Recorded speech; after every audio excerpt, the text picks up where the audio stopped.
And Red is laughing and patting his leg. Now.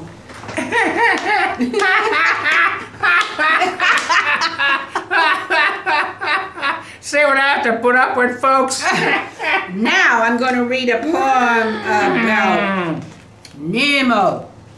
Oh, jeez.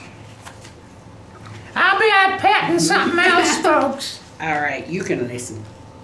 In the ledges and the canyons, in the hollows and the creeks, there's a ghost of a wanderer, lost and alone. He went to the canyons for adventure to seek, but he never came home, he never came home. It was Nemo, Nemo who loved the silence, Nemo who loved the wind and colors rare, Nemo who disappeared without a trace. I believe he chose to stay, and his ghost among the canyons race. Nemo for the sad and lonely, he can entwine your sad heart when the whistling in the canyon starts.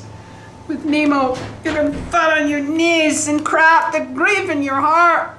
He'll dry your tears with the warm gusts of evening breeze. Nemo knows, he knows the beauty of sadness. He knows silence, he knows death. He walked that trail, it will always be told, in the crying canyon wail. The dark depths opened and took poor Nemo. The black clouds blotted out the sun. The high ledges towered in triumph. The rumbling floods took him away. Where they chose to lay his bones, they keep a secret still. But Nemo rose that same day. A rainbow was his face. Nemo the painter, the writer of verse who inspires every man whose thoughts with death immerse. Nemo in the canyon, Nemo in the jutting peaks, Nemo in the fiery sunset torch. Nemo is the name he gave himself. Nemo, that means no one. Life and death he tied.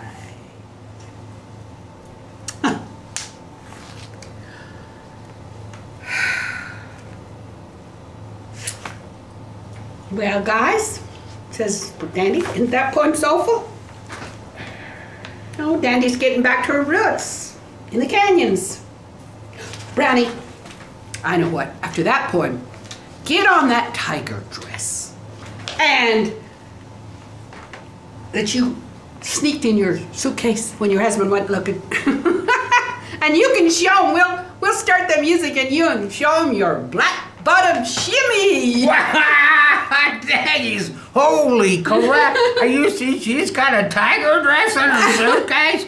Woo, yeah. Bring it on, Brownie. I'll take you out to the old Star Hall tonight. And you know what I'm going to do to you? I will make a dancing queen, a dancing fool out of you. And Brownie gets on her long tiger dress. She comes out very fast and she begins dancing. Oh, shimmy, shimmy, shimmy, shimmy. We don't want an earthquake here, okay? We don't want people calling like, I believe on the floor 6 there's something wrong. Oh, yeah. Okay. Whoa, isn't she good, Dandy? Well, I tell you what, she is good. Look at that figure, man. Nancy, or she'll run for 30 miles before he can get stopped. I mean, she'll race their blood, making them feel they got to have woman tonight. And Brownie just shimmies till she falls down on the bed in exhaustion. You know, that's more poetry than I have ever heard in my life. When I heard what I heard right here tonight. Oh, by the way, the pancakes is ready. So if anybody wants them. Oh, by the way, you must be a tired little girl after all the gyration. Here comes Daddy. Here comes Daddy. Okay. Hi, Daddy. We're cooking some pancakes in here. You want any? I don't eat pancakes for supper. What the hell? Anyway, I already had some pie. Well, Dandy's been reciting some of her poems, Daddy. the Grand goes in and lays down on the bed. He gets out a pill bottle and spills out a pills or two and takes them, and then he lays down to go to sleep. Oh, Daddy makes me uneasy. Ah, don't let him bother you. He'd stop the world if he could, just 'cause he's miserable. Besides, he'll take a handful of those sleeping pills of his, and he'll soon be good as dead. Is your old man a goddamn drug addict now? Yeah, and I'm hoping some woman will cure him, and we don't have to try to get him into rehab. We'll have to rope him, tie him, and drag him there. He's out of control.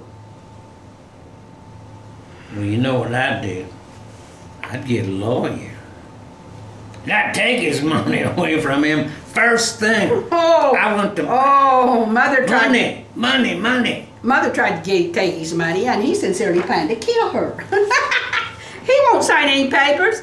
She wouldn't even sign any papers, so she gave him back the big diamond ring he claims he bought her. And she said he never paid for it, and I said, well, she won't give you that ring, Daddy. And he says, I'll throw her down and chop her goddamn finger off. He thinks that's just a normal way of acting.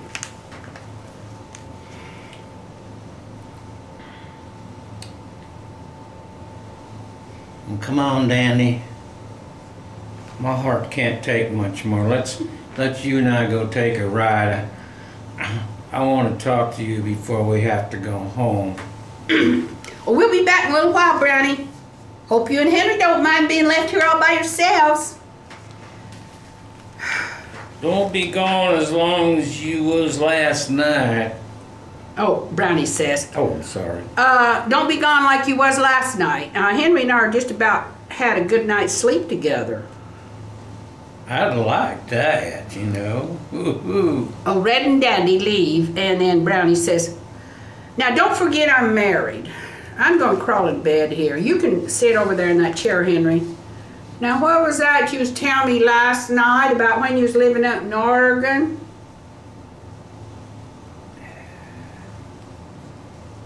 Oh, well, I was up there for a while after the war, you know. And, Oh, yeah. I like war and killing. And Then the lights go down, come back up, and Red and Dandy come back in.